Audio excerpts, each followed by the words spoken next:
Now we have Prime Minister Johnson's New Deal. How different is this from Theresa May's agreement that failed to pass?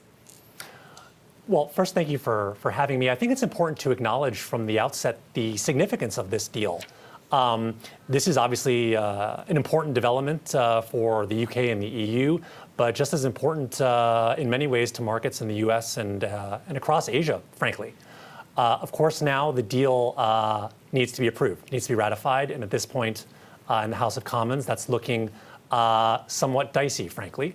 The deal is, I liken this deal to Theresa May plus.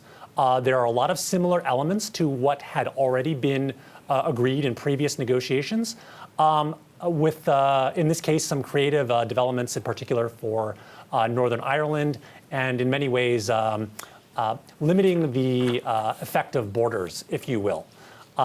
So a lot of work to be done, but a good first step and an important development for sure. Some people have said that this is a harder deal than Theresa May's one. Is that true? Well, look, again, at this point, Boris Johnson has a long road ahead of him next week. He leads a minority party. He does not have the support of either Labour or the DUP. So I think in many ways, this is the end of the beginning, if you will, rather than the beginning of the end to a deal.